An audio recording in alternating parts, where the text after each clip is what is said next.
7 macam perkara yang merusak akidah dan keimanan, merusak amal perbuatan yang sudah kita kerjakan, merusak sendi-sendi kehidupan sosial, pendek kata merusak segala hal di dalam kehidupan kita. Jauhilah olehmu 7 macam perkara yang merusak. Yang pertama, asyirku billah, menyekutukan Allah subhanahu wa ta'ala.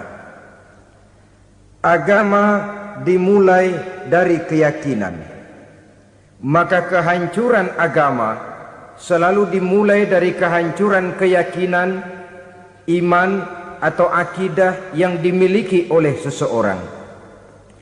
Dan untuk menghancurkan nilai-nilai iman yang kita miliki ini, orang rasanya tidak akan menghantam kita dengan peluru kendali.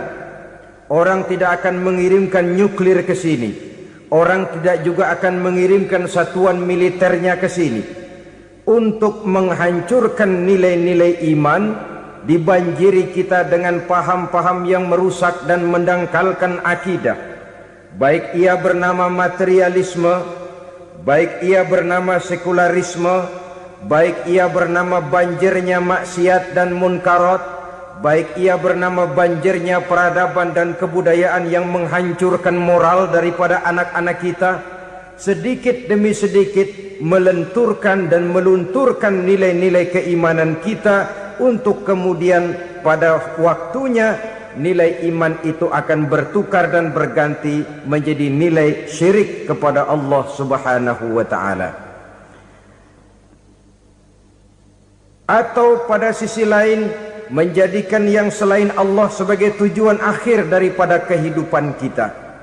Sedangkan kita sama-sama maklum bahwa di dalam pandangan agama Islam, dosa yang tidak berampun, dosa yang terbesar, termasuk dalam kategori bapak moyangnya dosa, tidak lain adalah syirik, yakni menyekutukan Allah subhanahu wa ta'ala.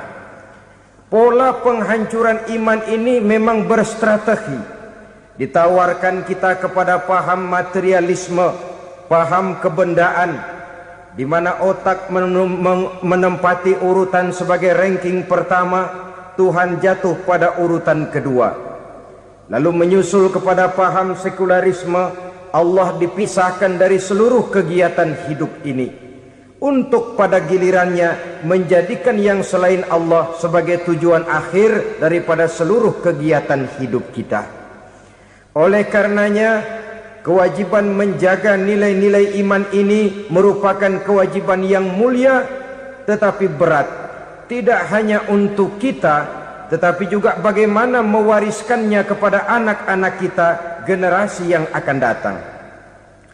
Orang-orang tua bijaksana yang diceritakan di dalam Al-Quran, kalau sudah berpikir tentang anak-anaknya, pertanyaan yang paling mereka risaukan ialah, ma ta'buduna min ba'di. Anakku, kalau pada satu saat aku, ayahmu sudah tidak ada lagi di dunia ini, meninggalkan kamu semua, ma ta'buduna min ba'di, apa yang akan kamu sembah nak?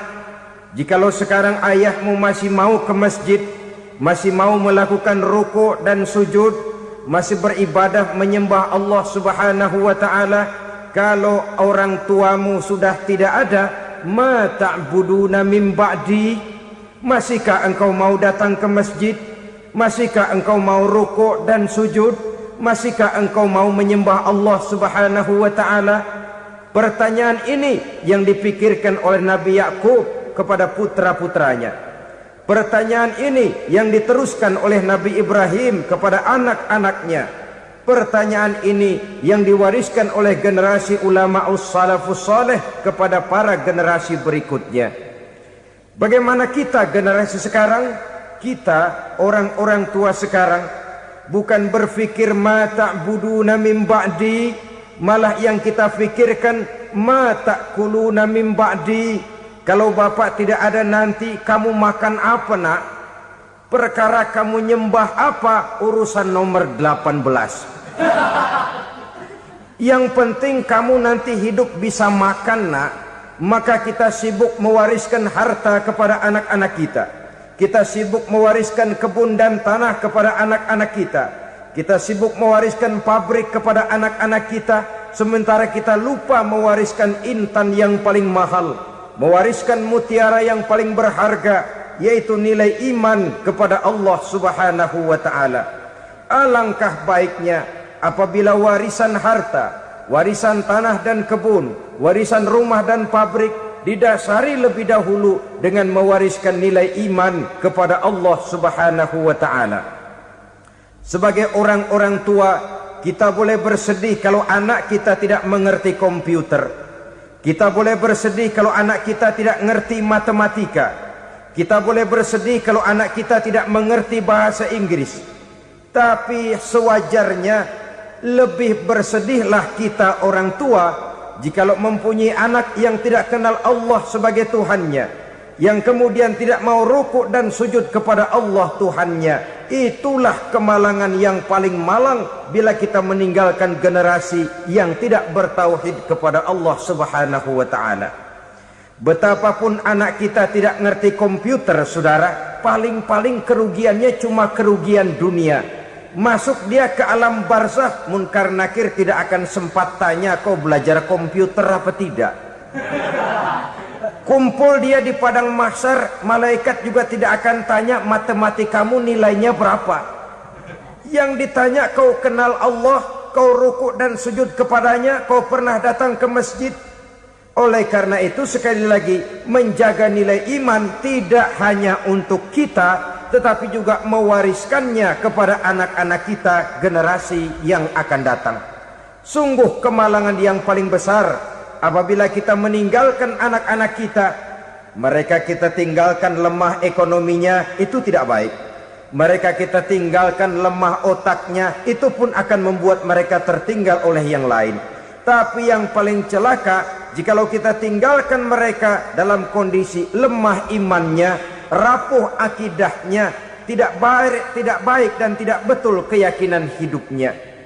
Oleh karena itu Nabi berpesan, jauhilah 7 perkara yang merusak. Yang pertama, syirik kepada Allah Subhanahu wa ta'ala.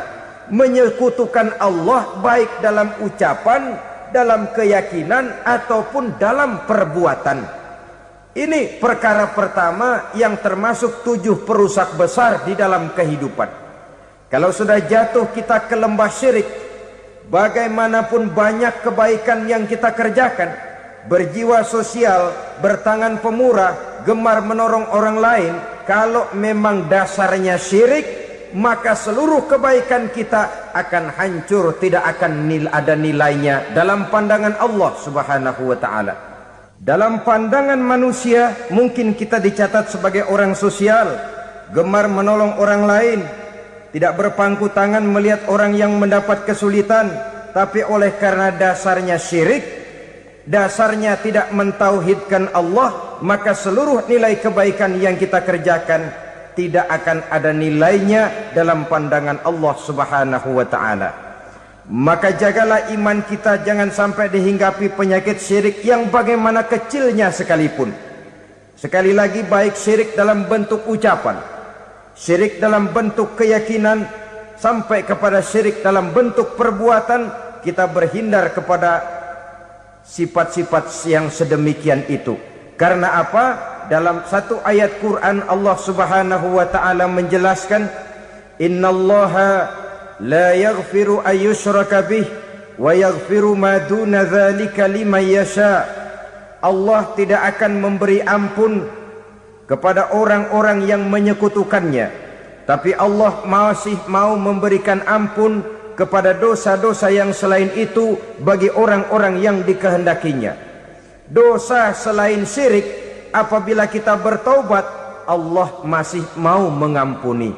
Tapi kalau sudah jatuh ke tempat syirik, itu sudah dosa yang tidak berampun. Taubatnya tidak lain melepas syirik, kembali kepada tauhid, berkeyakinan bahwa hanya ada Allah Subhanahu wa ta'ala, Tuhan satu-satunya, yang lam yalid walam yulad walam yakul lahu kufuwan ahad. tidak beranak, tidak pula diperanakkan, dan tidak satupun yang dapat menyerupai Tuhan Allah Subhanahu wa ta'ala. Saudara-saudara kaum muslimin rahimakumullah, bahwa kita di zaman sekarang memang tidak menyembah berhala, ya. Bahwa kita tidak berterang-terangan mengatakan Tuhan lebih dari satu, memang. Bahwa kita tidak berkeyakinan Tuhan itu punya anak atau diperanakkan, tentu. Tapi dalam perbuatan dan i'tiqad kita kadang-kadang jatuh tanpa kita sadari ke tempat yang bernama syirik ini. Oleh karenanya, di zaman di mana teknologi makin canggih, di mana kemajuan pembangunan makin menjangkau berbagai aspek kehidupan, diperlukan keseimbangan antara kemajuan fisik material dengan kemajuan mental spiritual. Apabila tidak ada keseimbangan, yang terwujud tentulah kepincangan, yang diawali dengan pincangnya cara kita berpikir, sehingga pada akhirnya akan mengarah kepada pincangnya cara kita berbuat dan bertindak di dalam kehidupan kita. Oleh karena itu Nabi berpesan, jauhilah sifat syirik, karena syirik merupakan dosa yang teramat besar. Ini sifat merusak yang pertama. Yang kedua kata Nabi, wasihra, jauhilah sihir. Sihir ini juga termasuk perkara yang merusak kehidupan. Kita semua sama-sama maklum bahwa sihir sebenarnya bukan persoalan baru. Sejak sebelum datang Islam, sihir itu sudah ada. Di zaman Yunani kuno, sihir ada. Di zaman Mesir kuno, di zaman Cina kuno, dan yang lain-lain yang serba kuno, sihir itu sudah ada. Bahkan para nabi pun, para rasul yang diutus oleh Allah Subhanahu wa ta'ala, senantiasa berhadapan dengan ahli-ahli sihir untuk menguji kebenaran dari misi yang mereka bawa. Sihir adalah perbuatan di luar kebiasaan yang bisa dikerjakan oleh ahlinya dengan bantuan jin atau setan. Hukum mempelajari sihir adalah haram, mengamalkannya lebih haram lagi. Sebab itu saudara-saudara, sihir merupakan perbuatan merusak yang harus kita jauhi. Ciri-ciri daripada perbuatan sihir, pertama, ia mengandung tipuan, bayangan khayal. Di zaman Nabi Musa misalnya, orang melihat tambang-tambang itu seperti ular. Nabi Musa melayangkan tongkatnya menjadi ular-ular besar yang memakan ular-ular kecil ciptaan tukang-tukang sihir Fir'aun tadi. Lalu sihir bisa terjadi dengan bantuan jin kafir atau setan. Kemudian ciri yang ketiga, sifatnya halus dan tersembunyi. Taruh kata ada seorang ahli sihir yang mempergunakan ayat-ayat Quran sebagai jompa-jampe, sebagai baca-bacaan, itu cuma sekedar kedok. Tujuannya tidak lain menjadikan agama sebagai ketok untuk membenarkan cara yang dimurkai oleh Allah Subhanahu wa ta'ala. Satu hadis yang diriwayatkan oleh Imam Bazar dan Tabrani, Nabi berpesan, laisa minna man tatayyara lahu au takahhana au tukuhhina lahu au sahira lahu. Tidak termasuk ke dalam golonganku, kata Nabi. Tidak termasuk umatku. Siapa mereka? Man tatayyara lahu, orang yang bertatoyur. Apa tatoyur itu? Dari kalimat toyaro, artinya terbang. Toir biasa diartikan dengan burung. Tatoyaro percaya kepada suara-suara burung. Man tatayyara lahu, mempercayai, meyakini dengan benar-benar kepada suara beburungan. Kan suka ada itu, nah bunyi burung tuh, maling liwat. Maling liwat. Burung bunyi, maling liwat. Itu termasuk tatoyaro lahu, percaya kepada suara burung. Kan aneh kalau suara orang nggak dipercaya, suara burung malah dipercaya. Ada ustadz ceramah, kiai ngaji, nggak mau didengerin, burung dengerin bener. Nah, suaranya dari sebelah mana? Belah kulon. Nah, itu tandanya ano. Habis dihitung-hitung. Itu termasuk tatoyaro lahu. Au takahana, atau bertenung, au tukuhina, atau minta ditenungkan, au sahirolahu, atau melakukan perbuatan sihir, atau minta disihirkan. Laisa minna, tidak termasuk ke dalam golonganku, kata Nabi. Sehingga dengan demikian saudara-saudara, menghadapi sihir dengan sihir sekalipun termasuk perbuatan yang tidak diajarkan oleh agama. Kita kan mempelajari sihir untuk jaga diri, tidak apa-apa. Yang dilarang mengamalkannya, dilarang juga mempelajarinya. Sebab orang kalau sudah mengetahui, biasanya lalu terangsang untuk mencoba. Kalau percobaannya berhasil, biasanya terangsang untuk coba lagi dan coba lagi. Pada akhirnya ketagihan, lalu beralih menjadi profesi, apalagi itu nanti bisa mendatangkan hasil uang. Saudara-saudara kaum muslimin rahimakumullah, kita manusia makhluk nyata. Kita hidup di alam nyata, terikat oleh sunnatullah, causality. Oleh karenanya, bagi kita keyakinan yang penuh, keikhlasan di dalam bertuhankan Allah, penyerahan diri sepenuhnya hanya kepadanya, itu sudah merupakan obat penangkal yang sangat ampuh agar kita tidak terkena penyakit-penyakit yang dibuat oleh setan dan para pembantunya. Sehingga beberapa ayat Quran mengajarkan, misalnya a'udzu bikalimatillahi tammati min syarri ma khalaq, atau bismillazi la yadurru ma'asmihi syai'un fil ardi wala fis sama, dengan menyebut nama Allah yang tidak bisa mendatangkan bahaya sedikit pun, dari baik yang datang dari langit maupun yang datang dari bumi.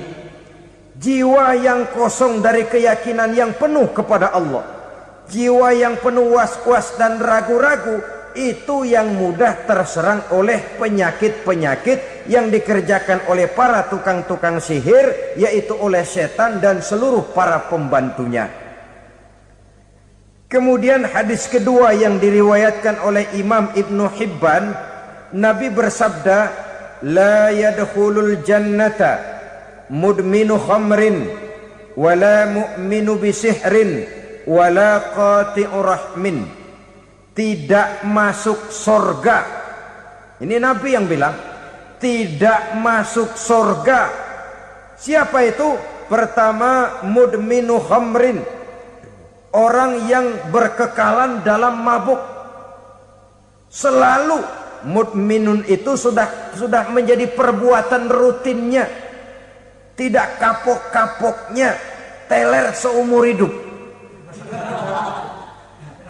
Mudminu khamrin, tidak masuk surga orang yang selalu bermabuk-mabukan. Yang kedua, wala mu'minu bisihrin, orang mukmin tapi main sihir. Ini juga oleh Nabi diperingatkan, tidak akan masuk surga orang mukmin tapi suka main sihir. Wala qati'u rahmin, dan tidak juga orang yang memutuskan silaturahmi. Tiga macam manusia yang diperingatkan Nabi tidak akan masuk surga: orang yang selalu mabuk, orang mukmin yang main sihir, dan orang yang memutuskan silaturahmi. Saudara-saudara kaum muslimin rahimakumullah. Lalu orang berkata, kenapa dilarang kita bersihir? Padahal Rasul sendiri kan punya mukjizat. Nah, kita memang harus membedakan antara mukjizat dengan sihir. Dalam kehidupan agama kita kenal ada yang namanya mukjizat, Ada yang namanya karomah atau keramat biasa diucapkan. Ada yang namanya maunah. Ada yang namanya irhas. Ada juga yang namanya sihir. Kesemuanya ini berbeda, saudara-saudara. Yang dinamakan mukjizat itu khusus untuk para rasul saja. Satu kejadian luar biasa yang terjadi dilakukan oleh Rasul atas izin dari Allah Subhanahu wa ta'ala. Perbedaannya dengan sihir jelas. Sihir dari setan, mukjizat dari Allah. Sihir bisa dipelajari, mukjizat tidak. Sihir umumnya untuk maksud-maksud yang tidak baik, sedangkan mukjizat untuk memperkuat kebenaran yang disampaikan oleh para rasul dan ditentang oleh umatnya. Bahkan kafir Quraisy dahulu menganggap orang-orang ahli sihir itu berada dalam satu posisi yang hina, sehingga mereka mengatakan dan menuduh Nabi Muhammad sebagai tukang sihir. Tuduhan sebagai tukang sihir adalah tuduhan yang sangat aib dan hina. Di tengah masyarakat kufar jahiliyah, kedudukan tukang sihir dipandang sebagai kedudukan yang hina, sehingga mereka mengejek Nabi dengan sebutan tukang sihir. Jadi mukjizat hanya untuk Rasul saja. Kemudian karomah. Karomah ini asal kata dari karoma, kehormatan, kemuliaan yang diberikan Allah kepada hamba-hambanya yang rajin mendekatkan diri kepadanya. Oleh karena ketekunannya melaksanakan ibadah, Allah memberikan keistimewaan kepada orang itu, yang dengan keistimewaannya dia bisa mengerjakan yang tidak bisa dikerjakan oleh orang lain. Karomah hanya bisa dicapai dengan prestasi ibadah. Kalau sihir mau ibadah apa enggak, asal dia belajar, bersatu dan berteman dengan setan, memenuhi persyaratan-persyaratan setan, biasanya lalu bisa. Sedangkan karomah tidak mungkin terwujud tanpa orang mendekatkan diri sedekat-dekatnya kepada Allah Subhanahu wa ta'ala. Maka kita lihat biasanya orang-orang yang punya ilmu sihir, mukanya rata-rata nggak enak dilihat. Kumuh, jauh dari air wudhu, jauh dari sujud kepada Allah, malah berteman dengan setan, menjadi pelayan-pelayannya setan. Saudara-saudara, adapun maunah, keistimewaan yang diberikan Allah kepada hamba-hambanya yang belum sampai kepada tingkat wali, tapi orang itu lebih banyak kebaikannya daripada kesalahannya. Umpamanya, saudara jalan bertiga di pinggir jalan, saudara ada pada posisi di tengah, lalu bertiga ini ketabrak mobil. Menurut perhitungan saudara mati lebih dahulu, tapi terjadi hal yang aneh, dua teman saudara mati, saudara malah cuma luka dan lecet sedikit saja. Apa itu? Kalau kita lebih banyak kebaikannya daripada kesalahannya, itu yang dinamakan maunah, pertolongan yang diberikan Allah kepada hamba-hambanya yang lebih banyak kebaikannya daripada kesalahannya. Sedangkan yang dinamakan irhas, kejadian luar biasa pada diri seseorang pada waktu dia masih kecil, yang menunjukkan tanda-tanda keistimewaannya. Itu umumnya pada para nabi pada usia kecilnya sudah ada irhas, tanda-tanda istimewa. Jelas baik mukjizat, karomah, maunah maupun irhas berbeda dengan sihir. Sihir ini jelas saja merupakan bantuan dan persekutuan antara manusia dengan setan. Padahal setan, kata Allah dalam Al-Quran, innahu lakum aduwwum mubin, sesungguhnya setan bagi kamu adalah musuh yang sangat jelas. Saudara-saudara kaum muslimin rahimakumullah, di zaman sekarang dalam menghadapi beban kehidupan yang makin pelik, menghadapi stres yang tidak kunjung selesai, menghadapi persoalan-persoalan yang teramat berat, orang sering mencari jalan keluar kepada hal-hal yang menurut pendapatnya bisa meringankan beban moralnya itu. Pergilah dia mencari sesuatu yang dapat meringankan bebannya. Dan tidak jarang yang jatuh ke pangkuan tukang-tukang tenung, ke pangkuan tukang-tukang sihir, yang mereka itu oleh Quran dijelaskan kadzabal munajjimun walau sodaku. Tukang-tukang tenung, tukang-tukang sihir, mereka itu bohong walaupun benar. Maksudnya bohong walaupun benar artinya kalau yang mereka kerjakan benar itu sih kebenaran.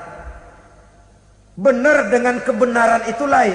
Kebenaran, kebetulan bisa, tapi tidak untuk selalu. Apalagi kalau itu sudah membahayakan kehidupan orang lain. Jadi oleh karena itu Nabi berpesan jauhilah daripada sihir.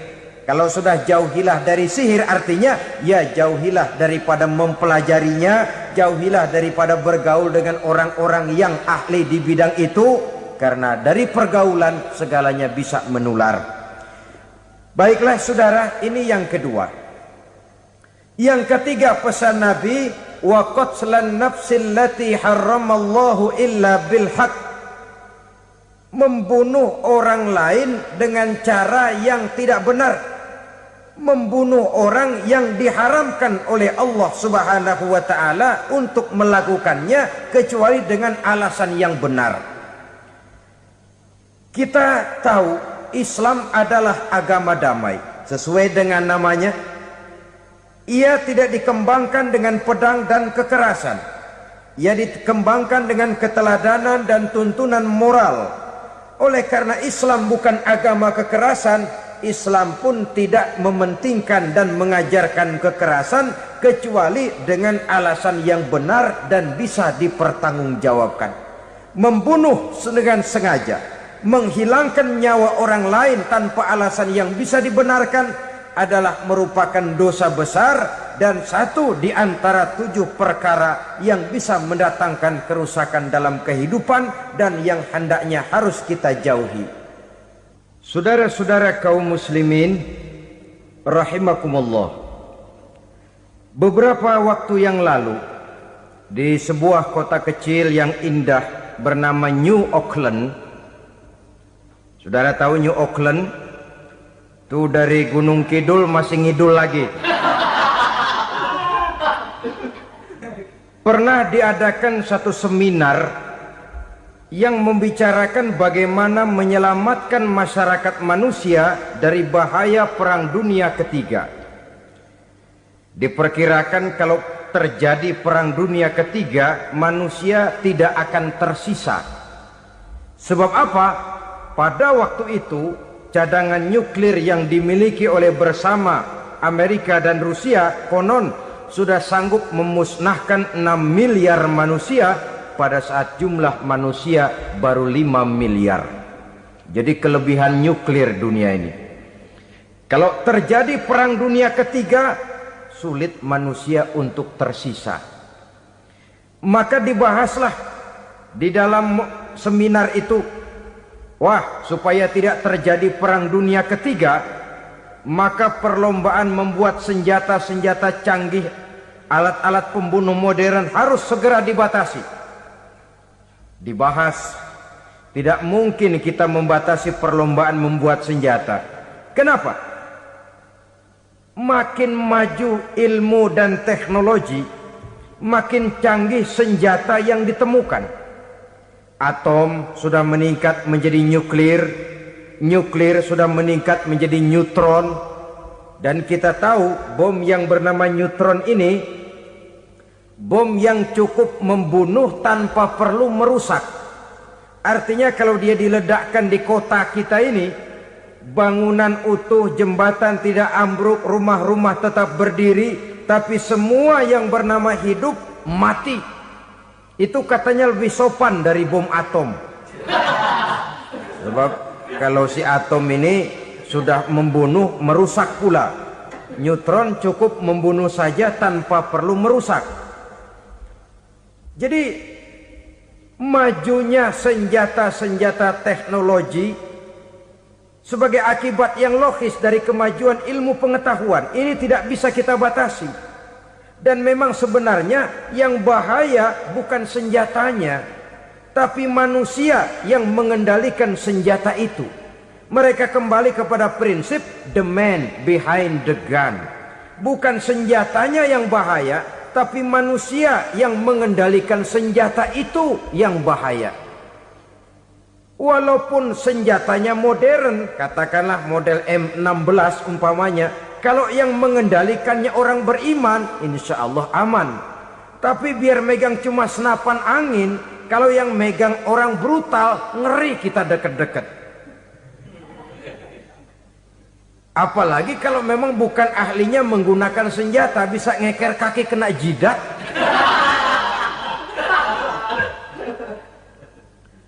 Mereka kembali kepada prinsip lama yang tetap baru. Bukan senjatanya yang harus dibatasi, manusia yang mengendalikan senjata itu yang perlu dibicarakan. Nah, kalau begitu, agar manusia tidak mempergunakan senjata sewenang-wenang, apa yang harus kita lakukan? Ya, manusianya harus bermoral. Ya, tapi moral yang mana? Di dunia ini banyak ajaran tentang moral. Itu pun mudah saja. Di sini kan kita undang saja ahli dari berbagai agama untuk membicarakan konsep perdamaian menurut agamanya masing-masing. Baik, setuju itu? Setuju. Maka tampillah para ahli agama, mereka kembali kepada prinsip moral daripada konsep yang terkandung di dalam ajaran agama untuk menegakkan perdamaian. Mula-mula naiklah ahli dari agama Hindu, dibacakan konsep perdamaian menurut ajaran agama Hindu, bahwa untuk damai manusia harus meninggalkan nafsu keduniaannya, menempuh samsara dan sebagainya untuk mencapai nirwana, menjauhi kemegahan dan kemewahan dunia. Ini lalu dibahas, rasanya juga tidak mungkin ini. Kemudian dari agama Nasrani, bahwa untuk damai manusia harus menciptakan sifat kasih sayang. Kalau ditampar pipi kiri, berikan pipi yang kanan. Kalau diberikan selendang, berikan baju. Nanti orang kasihan, lalu dia tidak akan nampar lagi. Ketika ini dibahas, ternyata rasanya pun tidak mungkin bisa diterima. Karena apa? Di zaman sekarang orang ditampar pipi kiri, dikasih pipi kanan. Bukan kasihan, gemes. Damai belum tentu, bonyok udah jelas. Lalu ketika dibacakan konsep perdamaian menurut Quran, di mana disampaikan ayat wa jazaa'u sayyi'atin sayyi'atun misluha faman afa wa aslaha fa ajruhu 'ala Allah.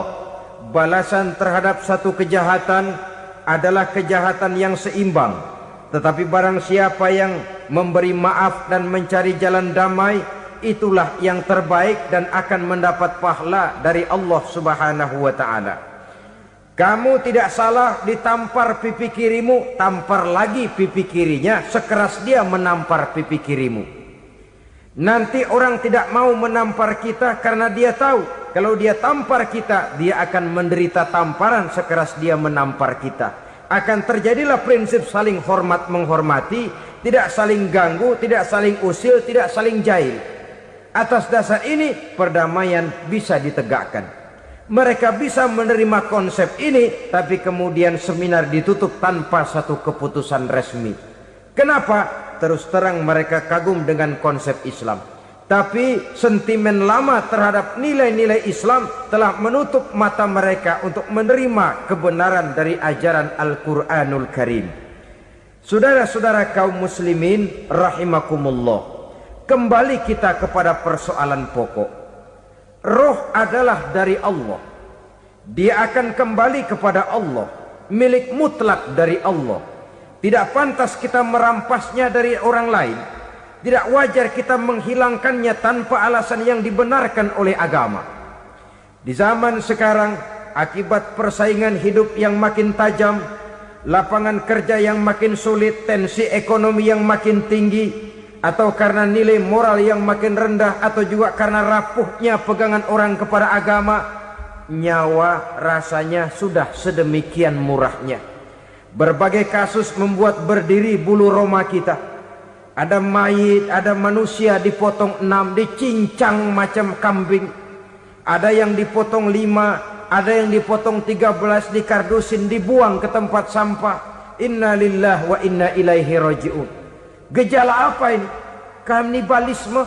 Manusia sudah demikian sadisnya, manusia sudah sedemikian buasnya, sehingga sesama manusia diperlakukan seperti hewan.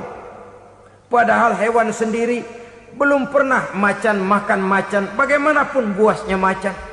Belum pernah serigala memakan serigala, bagaimanapun brutalnya serigala. Tetapi manusia makan manusia di zaman sekarang kadang jadi kenyataan dalam kehidupan kita. Kadang persoalannya remeh saja. Soal uang 200 perak, pisau bicara, nyawa melayang. Soal rokok sebatang, celurit bicara, nyawa melayang. Soal-soal yang sama sekali tidak prinsip, begitu mudah kita menghilangkan nyawa orang lain. Padahal Nabi pernah memperingatkan, apabila dua orang muslim sudah berkelahi dan berbunuh-bunuhan, al-qatil wal maktul finnar, yang membunuh dan yang terbunuh dua-duanya neraka. Sahabat heran, ya Rasul, kalau yang terbunuh, kalau yang membunuh masuk neraka itu sih wajar, tapi yang terbunuh kenapa neraka juga? Beliau menjawab, dua-duanya sudah punya niat untuk saling membunuh. Niatnya itu yang diponten. Yang terbunuh cuman lagi apes aja, keduluan dia. Umpama tidak terbunuh, pasti dia yang akan membunuh. Oleh karenanya al-qatil wal maktul, yang membunuh dan yang dibunuh finnar, dua-duanya masuk ke dalam neraka. Islam menghormati kehidupan, tidak hanya terbatas kepada sesama muslim, orang-orang yang berlainan agama pun yang mau hidup berukun, damai, berdampingan dengan umat Islam, jiwa mereka, darah mereka dilindungi oleh nilai-nilai Islam yang disebut dengan kafir zimmi ini. Mengganggu mereka sama saja dengan mengganggu aku, kata Nabi. Jadi oleh karena itu sayangilah sesama. Kehidupan adalah anugerah Allah, bukan wewenang kita untuk mencabutnya dari orang lain, bukan wewenang kita untuk merampas dan menghilangkannya dari orang lain. Apa yang tidak enak terjadi pada diri kita, begitu pula lah apabila terjadi pada diri orang lain. Sehingga Nabi mengatakan, la yu'minu ahadukum hatta yuhibba li akhihi ma yuhibbu li nafsihi. Belum dikatakan beriman seseorang kamu apabila dia belum mencintai saudaranya seperti ia mencintai dirinya sendiri. Apa yang enak dirasakan oleh orang lain, enak juga dirasakan oleh dia. Mengukur orang lain dengan diri sendiri. Kalau orang lain tanpa salah saya fitnah, kalau saya tanpa salah difitnah orang, enak apa enggak? Enggak, orang lain juga begitu. Kalau orang lain tanpa salah saya tempeleng kepalanya, enak apa tidak? Tidak. Orang lain juga begitu. Yang tidak enak terjadi pada diri kita, tentu tidak enak juga kalau terjadi pada orang lain. Mengukur orang lain dengan diri sendiri, sehingga tidak timbul sifat egois, tidak menari di atas bangkai orang lain, tidak mendirikan kebahagiaan di atas untayan air mata orang lain. Sehingga dengan demikian saudara-saudara, dia bisa menghormati kehidupan, menghormati orang lain sebagaimana dia ingin dihormati. Inilah perbuatan ketiga yang merusak, membunuh orang lain dengan yang diharamkan Allah tanpa alasan yang benar. Yang ketiga. Kemudian yang keempat, perbuatan merusak wa aklar riba, makan riba. Hidup adalah tolong menolong. Bahasa kerennya take and give katanya. Saling memberi dan saling menerima. Nabi mengajarkan man kuraba kurbatan min kurabid dunya karaballahu lahu kurbatan min kurabi yaumal qiyamah. Wallahu fi aunil abdi madamal abdu fi auni akhihi. Siapa yang meringankan beban dari beban-beban yang dirita seseorang di dalam kehidupan dunia, Allah akan meringankan bebannya daripada beban-beban yang harus dipikulnya di hari kiamat nanti. Wallahu fi aunil abdi madamal abdu fi auni akhihi. Allah senantiasa akan menolong seorang hamba selama hamba itu masih mau menolong saudaranya. Allah selalu akan menolong seorang hamba selama hamba itu masih mau menolong saudaranya. Apabila kita sudah berpangku tangan terhadap kesulitan orang lain, biasanya pun pada saat kita mendapat kesulitan, kita akan sulit juga memperoleh pertolongan. Nah, riba alias renten, kedoknya adalah menolong orang, tapi sama juga bulu buntutnya dilepas, palanya dicekek.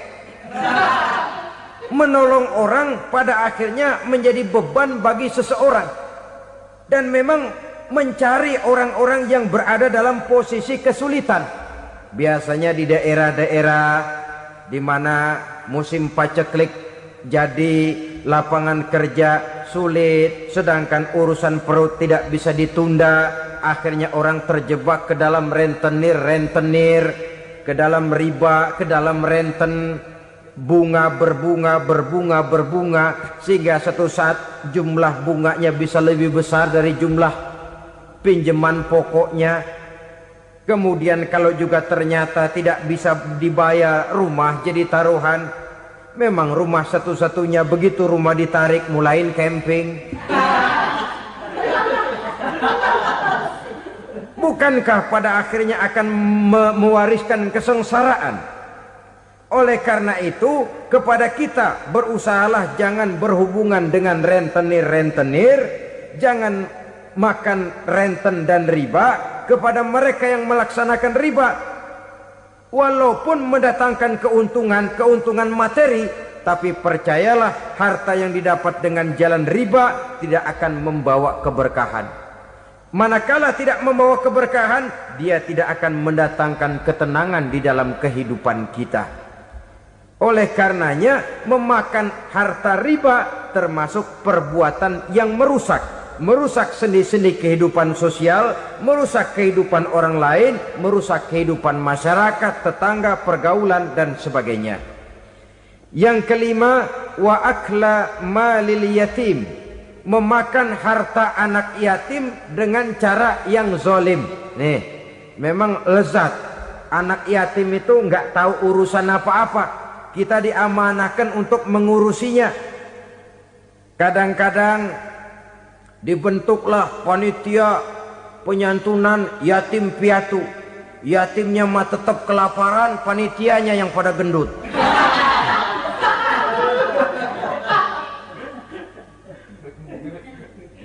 Padahal memakan harta anak yatim termasuk perbuatan dosa besar.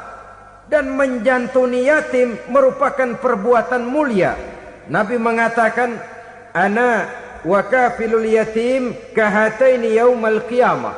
Aku dan orang-orang yang menyantuni anak yatim seperti dua jari ini pada hari kiamat nanti. Dekat sekali. Jikalau ingin di hari akhir nanti dekat dengan Rasul, bersahabatlah dengan anak-anak yatim. Jadilah pengurus anak-anak yatim. Bangunlah panti-panti asuhan yatim. Pada saat bapak ibunya meninggal, kitalah yang menjadi orang tuanya. Bahkan sedemikian besar perhatian Islam terhadap anak-anak yatim ini, sehingga Quran memberikan peringatan, ara'aital ladzi yukadzibu biddin fadzalikal ladzi yad'ul yatim wa la yahuddu ala ta'amil miskin. Tahukah kamu siapa orang yang mendustakan agama? Beragama tapi dianggap dusta, solatnya dusta, puasanya dusta, karena agamanya sudah berdusta. Siapa mereka? Fazalikal ladzi yad'ul yatim, orang yang menyia-nyiakan anak yatim.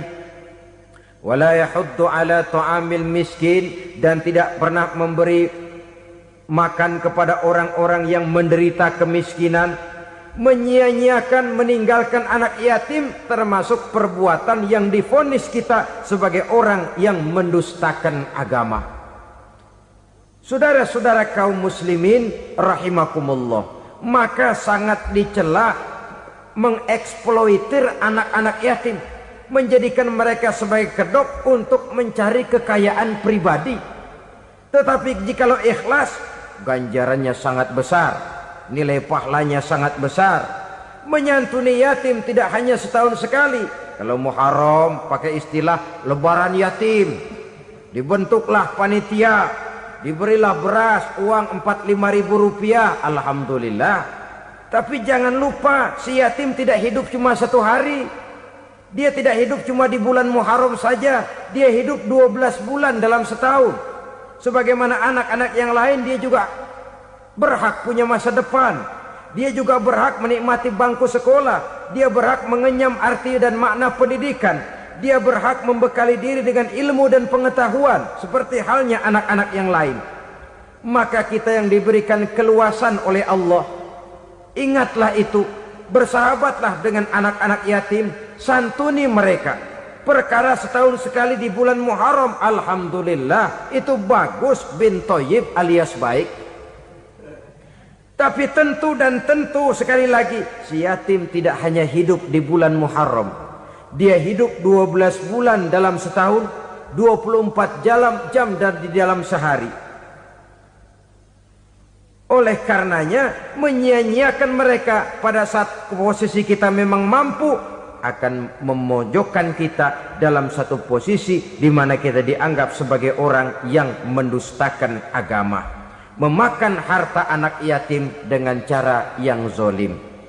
Bapaknya udah meninggal, kebunnya lebar, anaknya dikelecehin.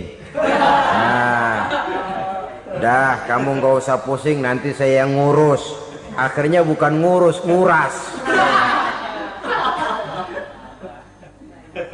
Si yatim mungkin tidak tahu bahwa dia disia-siakan, haknya diambil, miliknya dizolimi. Tapi Allah yang akan membalasnya dengan seadil-adilnya. Maka makan harta anak yatim biasanya balasannya tokcer bin paten. Nggak banyak selang tempo itu, nggak percaya cobain dah. Nyobain aja kan nggak bayar, umpama memakan harta anak yatim dengan cara yang zolim, ganjarannya biasanya kontan. Kenapa? Ratapan si miskin, untayan air matanya, jeritan kepedihan hatinya, membuka pintu langit, permohonannya diijabah, getaran hatinya didengarkan oleh Allah, maka balasannya biasanya kontan, spontan, tidak menunggu waktu terlalu lama. Itu di dunia, belum lagi di akhirat nanti. Bukankah dalam riwayat Mi'raj diceritakan Nabi melihat di neraka itu orang perutnya sebesar rumah? La haula wala quwata. Itu perut kayak rumah, bagaimana jalannya tuh orang? Dan memang gak jalan, diseret-seret oleh malaikat di neraka itu. Hancur perutnya, amburadul itu perut. Berantakan isinya, dibulatkan lagi, diseret lagi, hancur lagi, dibulatkan lagi. Sampai Nabi tanya, orang itu begitu berat siksanya kenapa ya Jibril? Itu Muhammad, waktu di dunia dulu rakus banget makan harta anak yatim. Begitu vonisnya, begitu menyedihkan nasibnya di akhirat. Tapi di dunia pun ketidakberkahan itu sudah membayangi kehidupannya. Oleh karena itu, kepada saudara-saudara yang mendapat titipan anak yatim, berbahagialah, karena semulia-mulia rumah adalah rumah yang di dalamnya ada anak yatim yang disantuni. Sehina-hina rumah adalah rumah di mana di dalamnya ada anak yatim yang disia-siakan. Begitu kata Nabi kita. Rumah yang paling mulia dalam pandangan Allah, rumah yang di dalamnya ada anak yatim yang disantuni. Rumah yang paling hina dalam pandangan Allah, rumah yang di dalamnya ada anak yatim yang nasibnya disia-siakan. Berbahagialah saudara apabila menjadi penyantun anak-anak yatim, pelindung mereka, sehingga mereka mempunyai masa depan sebagaimana anak-anak lainnya. Rasulullah sendiri sedemikian peka terhadap keadaan anak-anak yatim karena beliau sendiri memang mengalami umur 6 bulan dalam kandungan ibu, beliau sudah ditinggalkan oleh ayahnya. Pada saat berusia 6 tahun ibu sudah meninggal. Yatim piatu dalam usia di mana beliau sedang perlu belas kasih seorang ibu dan pengertian seorang bapa. Kepekaan itu lalu timbul, bahkan kemudian sampai kepada beliau berkata, aku dan orang yang menyantuni anak yatim seperti jari tengah dan jari telunjuk di hari akhirat nanti. Sedemikian dekatnya. Baiklah ya, jadi yang kelima, memakan harta anak yatim. Jauhi karena ini perbuatan yang merusak. Yang keenam, watawalli yaumaz zahfi, melarikan diri pada hari pertempuran. Apa ini? Khianat. Tidak konsekuen dengan konsep perjuangan. Pada mulanya keras benar teriak, berantas korupsi, ganyang korupsi. Cuma karena belum dapat giliran. Begitu dia naik dapat kesempatan, korupsinya lebih edan dari yang diteriakinya. Ini termasuk tawalli yaumaz zahfi, berpaling pada hari peperangan. Di saat menghadapi musuh, kalau belum kelihatan musuh, teriaknya nyaring bener. Jangan takut demi kebenaran sampai titik darah yang paling penghabisan. Musuh belum kelihatan. Begitu musuh sudah kelihatan, paling dulu lari ke belakang. Kalau diajak berjuang ada saja alasannya. Sehingga Quran memberikan peringatan kepada kita semua. Mengapa kamu ini berat? Kalau sudah diajak berjuang di jalan Allah, kakimu seperti terhunjam berakar di perut bumi. Berat untuk melangkah berjuang. Lari dari pertempuran tidak konsekuen dengan konsepsi perjuangan. Mau enaknya saja. Dalam kondisi yang sulit lalu berpangku tangan. Ini termasuk ciri munafik yang di dalam Al-Quran disindir dengan bahasa kullama adha'a lahum masyaufi wa iza azlama alaihim qamu. Waktu terang mereka jalan, giliran gelap mereka mandek. Artinya, maksudnya kalau giliran ada untungnya aja rame-rame teriak Islam. Tapi begitu diminta berjuang, dituntut berkorban, rame-rame mundur. Waktu dilihat di Islam ada untungnya, rame-rame teriak Islam. Pak, saya Islam banget, Pak. KTP saya Islam, Pak. Pokoknya Islam banget dah. Tapi ketika diminta berjuang, dituntut sedikit berkorban, rame-rame mengundurkan diri. Tahun 65 PKI berontak. Waduh, waktu itu jadi orang Islam untung itu. Nggak dikejar-kejar, aman. Masjid rame, masjid, mobil-mobil mewah parkir di depan musola dan masjid. Kenapa? Waktu itu asal udah ke masjid aman. Islam selamat, untung. Tapi begitu keadaan aman, yang parkir di musola sepeda butut melulu.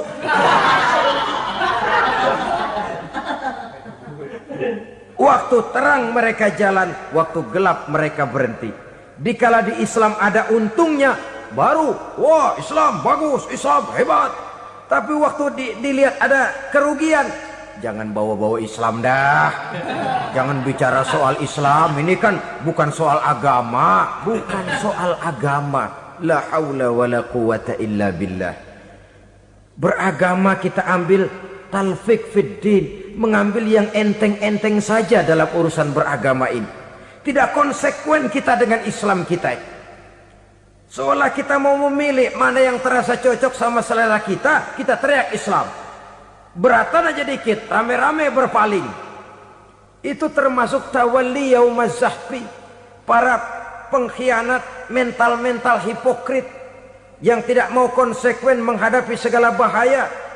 itu termasuk perbuatan yang merusak. Kenapa? Kalau cuma dia saja yang lari, mungkin tidak jadi soal. Tapi larinya ini akan mempengaruhi orang lain. Nah, pengaruhnya itu yang dicegah. Sebab kalau satu sudah mulai lari, yang lain mulai ngelirik.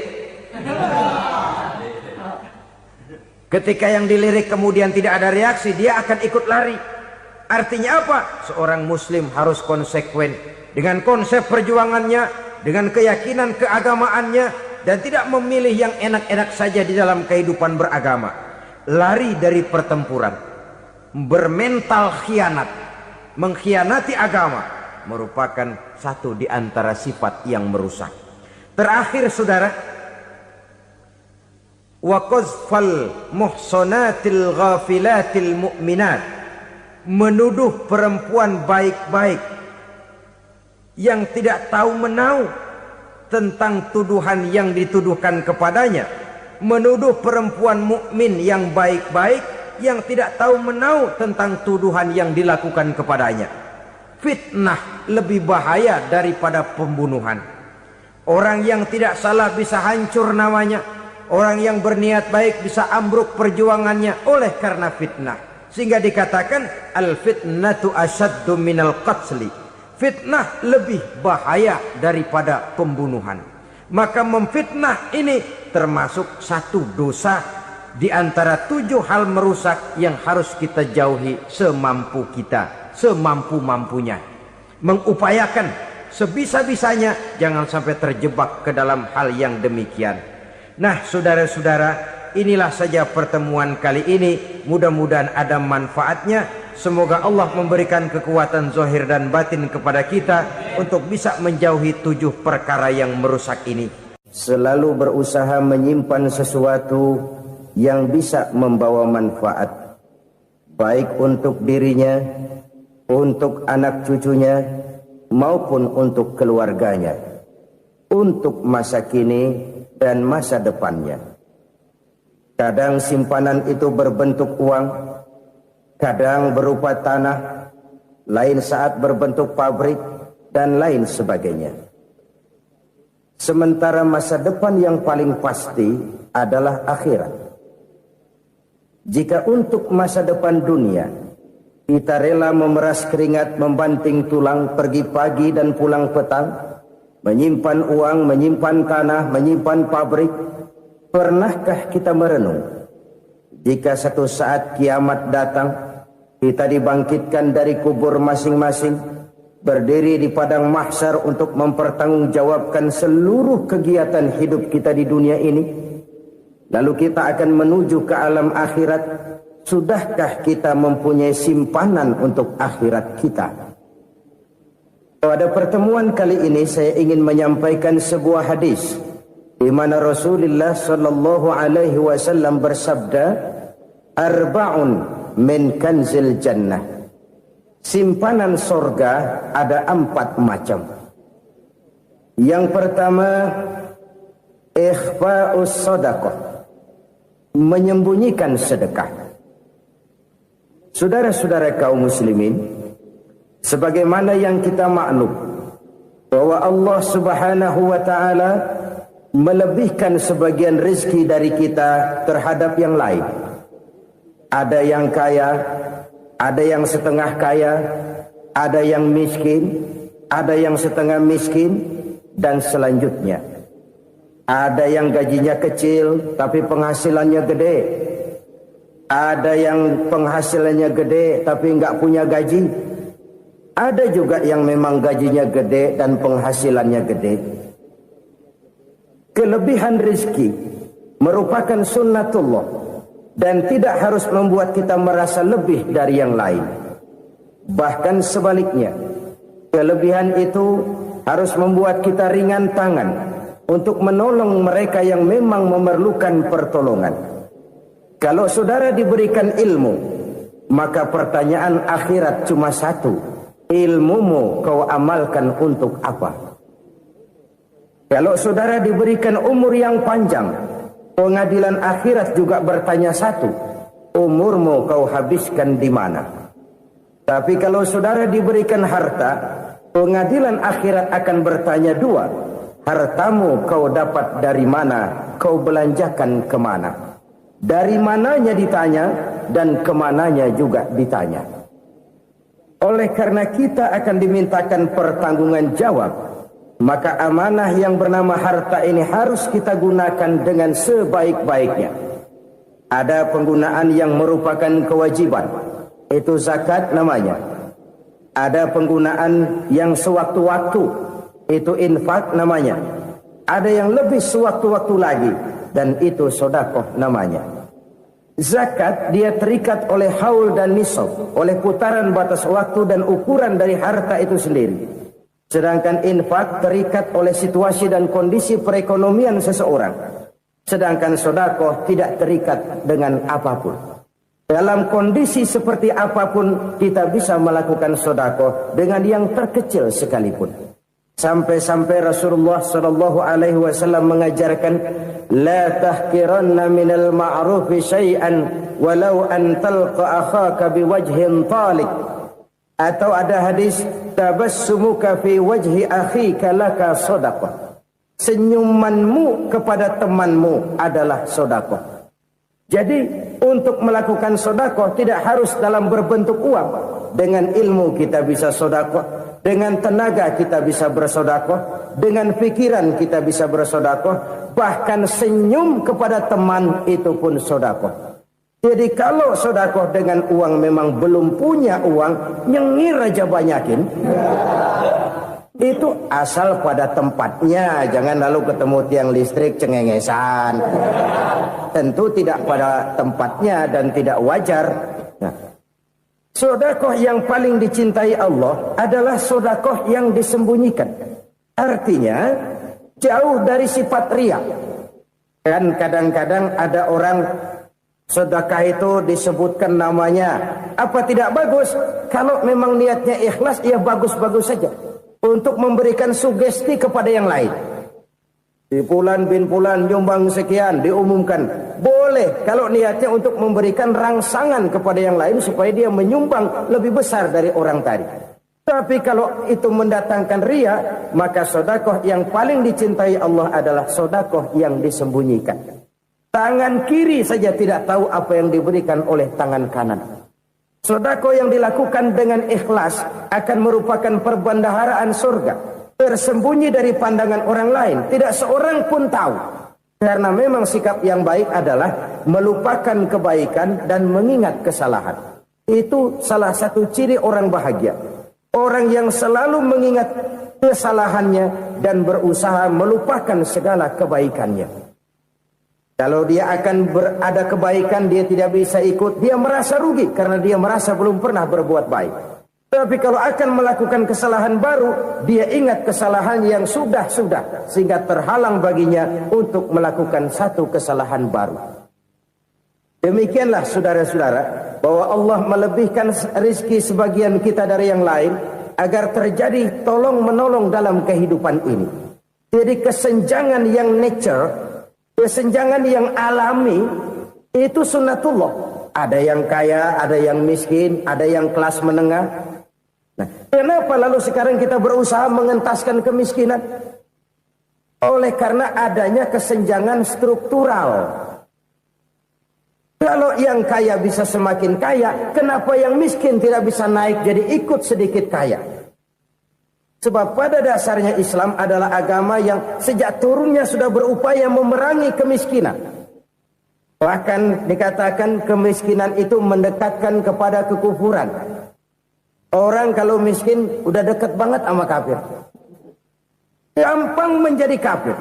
Berapa banyak saudara-saudara kita yang oleh karena soal perut, oleh karena soal materi, terpaksa meninggalkan dan menanggalkan akidahnya. Menjual petunjuk yang diberikan Allah dengan kesenangan dunia yang cuma sebentar ini. Na'udzubillah, thumma na'udzubillah. Jadi makin kita sembunyikan satu sedekah, semakin banyak perbendaharaan kita di surga. Sedekah yang paling dicintai Allah adalah sedekah yang disembunyikan. Malahan ada seorang sufi, dia punya kebiasaan kalau pergi sholat Jumat dia bawa uang, itu uang dia taruh di bawah tikar masjid. Dia niat sedekah kepada siapa saja yang nemuin itu duit. Maksudnya apa? Supaya yang nemuin nggak tahu siapa yang punya duit. Demikian dia saking ingin menyembunyikan sedekahnya. Karena sifat riya itu bisa memakan amal kita sendiri. Riya itu termasuk menyebut-nyebut kebaikan kita. Orang yang suka nepuk dada, sedikit-sedikit ngitungnya kalau nggak gua. Oh, kalau nggak gua tuh yang belah situ, kalau nggak gua. Iya, kalau nggak lu kenapa emang? Orang yang suka menepuk jasa, biasanya memang begitu, saudara-saudara. Kalau perang lagi berkecamuk, orang nggak sempat ngaku jadi pahlawan. Tapi begitu perang selesai, yang kagak kenal bedil ngaku pahlawan, mas. Itu sesuatu yang biasa. Oleh karenanya, orang-orang yang ikhlas dalam bersedekah, disembunyikannya sedekah itu, Allah cinta betul. Malahan ada hadis memberikan jaminan, inna sadaqatal mar'il muslimi tazidu fil umri wa tadfa'u mitatas su'i.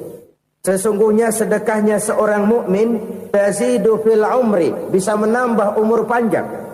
Wa tadfa'u mitatas su'i, dan menyelamatkan manusia dari mati secara su'ul khatimah. Jadi siapa yang kepengen panjang umur, banyaklah sedekah. Yang bosan hidup, pelit terus. Sedekah menambah panjang umur dan menyelamatkan manusia dari mati secara su'ul khatimah. Pak, katanya umur itu nggak bisa ditambah, nggak bisa dikurangin. Kapan? Kalau ajal sudah datang.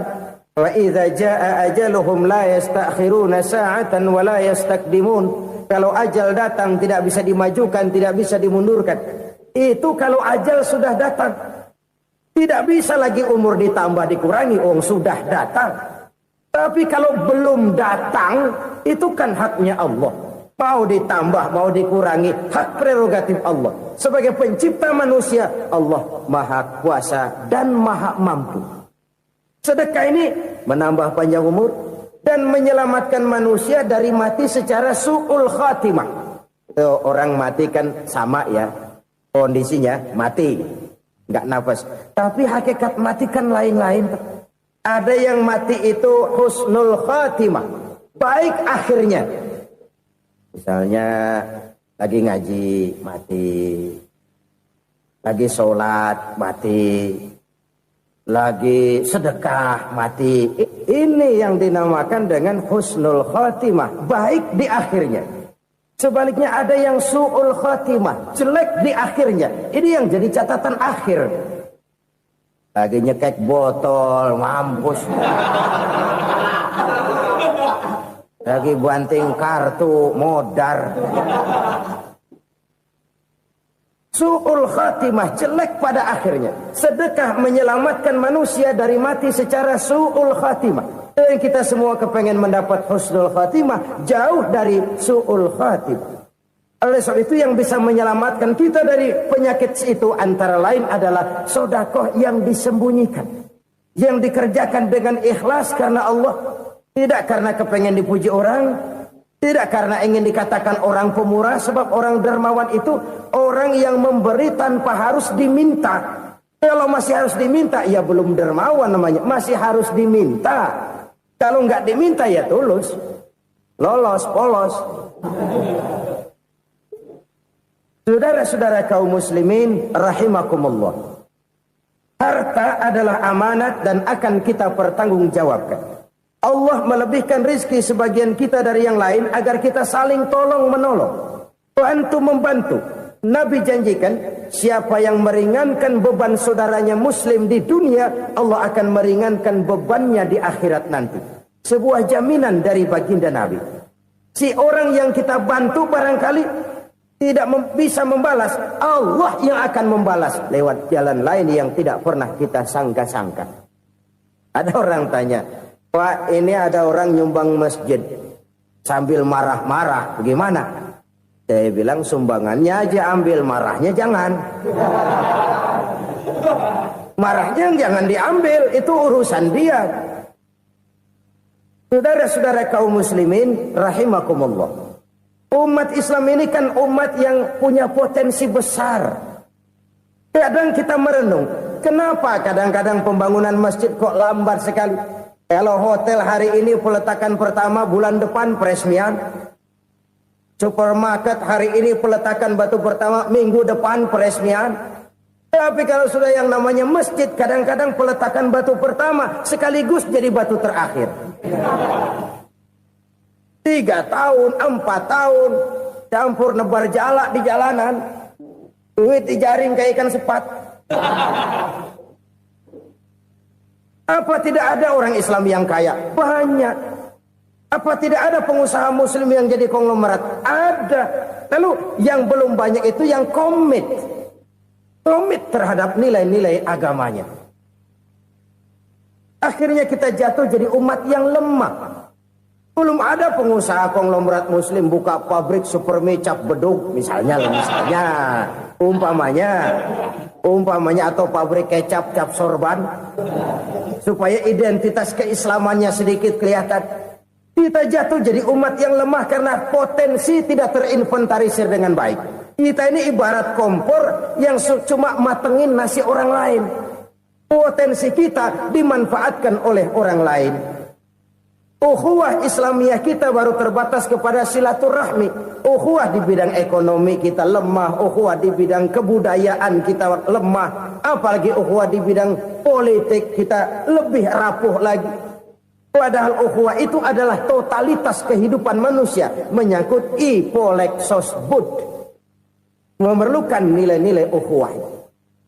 Jadi oleh karena itu mari kita menyadari. Di dalam harta kita, walaupun kita yang cari, pergi pagi, pulang sore, peras keringat, banting tulang, di sana ada harta anak yatim. Di sana ada hak masjid. Di sana ada hak pesantren. Di sana ada hak jihad. Berbahagialah seseorang apabila dia oleh Allah dijadikan keran. Keran itu menyimpan air, tapi tidak untuk dirinya, tapi disalurkannya kepada mereka yang memang memerlukannya. Saudara-saudara kaum muslimin rahimakumullah, ini yang pertama. Jadi perbendaharaan surga adalah menyembunyikan sedekah. Orang lain nggak tahu, kita pun nggak pernah ngitung-ngitung. Kita anggap lewat begitu saja, padahal itu deposit akhirat. Satu. Yang kedua, perbendaharaan surga itu apa? Wa kitmanul musibah, menyembunyikan kesulitan. Kadang orang takut menghadapi kesulitan. Tapi makin kita merenung, hidup ini kan sebenarnya urusan. Takut sama urusan, ya jangan hidup. Tandanya orang hidup itu kalau punya urusan. Urusan melupakan problem. Problem sering menimbulkan kesulitan. Kesulitan bukan untuk ditakuti, tapi untuk diatasi dan dicarikan jalan keluarnya. Siapa sih orangnya yang gak pernah sulit-sulit? Makin tinggi status sosialnya, makin gede urusannya. Makin tinggi kualitas imannya, makin berat tingkat kesulitannya. Cuma memang yang namanya enak itu seperti pelangi. Biang lala itu nggak pernah di atas kepala kita, di atas kepala orang melulu. Lo sih enak lo, kata kita. Dia juga bilang yang enak kan lo. Pelangi itu nggak pernah di atas kepala kita. Kata tukang beca, aduh enak ya naik Mercy. Kata tukang beca, apa yang di dalam mobil Mercy? Aduh enak bener tukang beca, di jok ngeringkuk ngorok pulas bener. Saya kamar pakai AC sejuk, tempat tidur sutra, empuk, alga, spring bed, kulak kulik nggak bisa pulas kalau belum minum Valium, belum tidur. Enak bener tukang beca, di jok ngorok nggak tahu wetan kulon. Itu tukang beca bilang yang di Mercy enak, yang di Mercy bilang tukang beca enak. Inilah enak. Nggak pernah di atas kepala kita, di atas kepala orang lain melulu enak itu. Nah, saudara-saudara, yang merupakan perbendaharaan surga itu orang yang bisa menyembunyikan kesulitan, baik pribadi ataupun rumah tangga. Nih terutama rumah tangga yang jadi soalnya. Kadang-kadang kita ini kalau senang, sebaliknya kalau senang kita diam, kalem aja, cuek. Banyak banget duit kita bawaan, diam aja udah. Malah ketemu orang takut. Tapi begitu susah, sekampung tahu. Padahal Nabi mengajarkan perbendaharaan surga itu menyembunyikan musibah, menyembunyikan kesulitan. Kalau enak, cerita sama orang-orang. Kalau nggak enak, rasain sendiri, tekan sendiri, atasin sendiri. Kita kan sebaliknya. Senang kita diam, asal lagi susah, paling tidak kita nyari teman buat cerita kesusahan. Siapa orangnya yang nggak pernah susah? Cuma soalnya bagaimana kita mengatasi kesusahan itu sendiri. Begitu juga misalnya kalau orang sudah berumah tangga, itu orang tuanya harus menjadi tempat dia cerita yang enak-enak saja. Yang nggak enak rasain berdua, selesaikan berdua, atasin berdua. Jangan dibalik. Asal senang diam, giliran susah saja. Maknya laporan. Terbalik. Bisa menjaga security informasi. Maka nama bayam keluar diam. Malah seluitan. Enak amat lo makan daging ayam. Security informasi. Saudara-saudara kaum muslimin rahimakumullah. Ujian yang terberat itu yang pernah diberikan kepada para nabi, para rasul, para aulia, para ulama. Makin tinggi keimanan, makin berat bentuk kesulitan. Ayo saya kemukakan satu contoh saja. Ada seorang nabi yang kaya, nabi kaya, namanya Nabi Ayub. Iblis kalau orang begini kan keki, ibadahnya rajin, kaya. Nih yang kayak begini susah digodain. Kalau ibadahnya rajin, miskin, kali bisa disogok. Sini imannya mantap, ibadahnya rajin, kaya, nabi lagi. Tapi namanya iblis nggak kurang akal. Laporan, Tuhan, kenapa Les? Ya ini bahasa saya, bahasa Qurannya sih nggak gitu. Itu hambamu yang namanya Ayub, dia rajin ibadah cuma karena dikasih kaya aja. Coba kasih miskin dia, berhenti dia sembahyang. Ah, kamu bisa aja. Saya tahu Ayub itu hambaku yang ikhlas. Saya buktiin Tuhan, silahkan. Dibuktiinlah, iblis turun ke alamin. Yang mula-mula dia lakukan, dia rusak sawah ladang Nabi Ayub. Dia binasakan binatang ternak Nabi Ayub. Sehingga dalam waktu singkat, jatuhlah Nabi Ayub dari orang paling kaya jadi orang paling miskin. Beliau masih ibadah di mihrab dalam masjid. Datang iblis.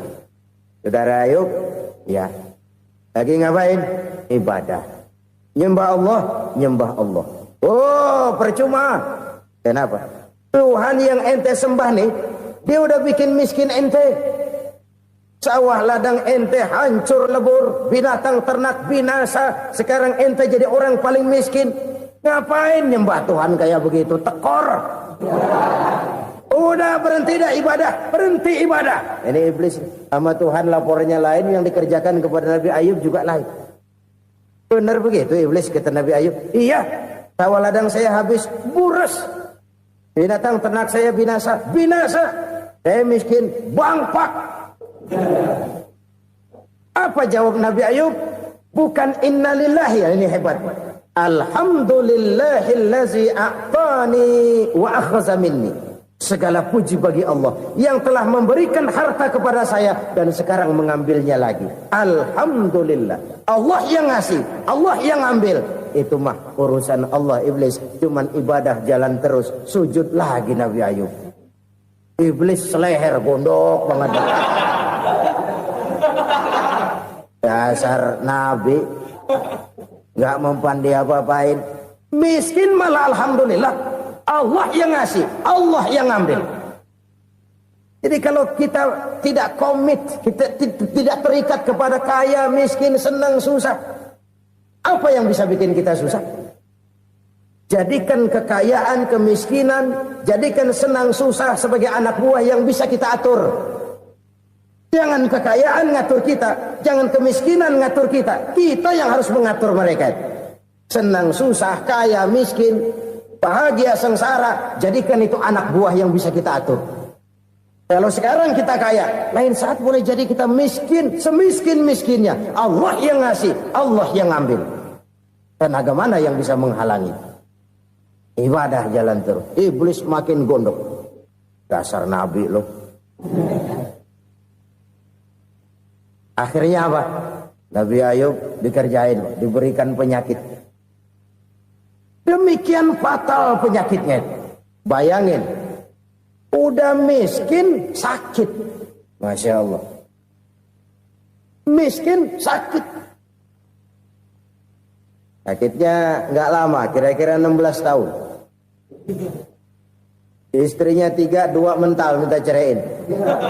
Ngerawatin laki bengek begini. Senang belum tentu, susah udah pasti nih. Cerai aja, cerai dah. Cerai. Tinggal satu Siti Rahmah yang setia menemani beliau. Sesetia-setianya hati perempuan. Satu saat Siti Rahmah bilang, "Bang, iya, abang kan Nabi, Bang. Lalu, namanya Nabi kan doanya jarang meleset, Bang. Maksud kamu minta kenapa sih sama Tuhan biar abang sembuh baik dah, Bang?" Siti Rahmah, iya. Saya sakit berapa tahun sih dah? 16 tahun, Bang. Sebelum ini saya sehat berapa tahun? Ya kira-kira 60 tahun, Bang. Nah, coba ente banding-bandingin, Rahmah. Saya dikasih sehat 60 tahun. Dikasih sakit 16 tahun. Sudah nggak sabar mau doa kepada Allah minta sembuh. Saya malu kepada Allah. Diuji dengan yang luar biasa seperti ini, tidak mengganggu stabilitas kehambaannya. Dia tetap menghamba kepada Allah Subhanahu wa ta'ala. Saudara-saudara kaum muslimin rahimakumullah. Kunci menghadapi kesulitan itu apa? Allah jelaskan dalam satu ayat, wa basyiris sabirin alladzina iza asabathum musibah qalu inna lillahi wa inna ilaihi raji'un. Gembirakan orang-orang yang sabar. Siapa mereka itu? Yang apabila mendapat musibah mereka kembali kepada keyakinan dasar. Segalanya dari Allah dan segalanya akan kembali kepada Allah. Ini konsepsi dasar dari sikap muslim dalam menghadapi berbagai kesulitan. Segalanya dari Allah, segalanya akan kembali kepada Allah. Kalau ini sudah kondisi dasarnya, maka kita akan lapang menghadapi kenyataan bagaimanapun pahitnya. Apakah itu namanya miskin? Apakah itu namanya sakit? Bahkan maut sekalipun. Maut sekalipun. Segalanya dari Allah, segalanya akan kembali kepada Allah. Ini sikap hidup, bukan sekedar ucapan. Kita kadang-kadang menjadikannya sebagai ucapan. Mulutnya sehingga berhenti. Innalillahi wa inna ilaihi raji'un. Tapi nangis.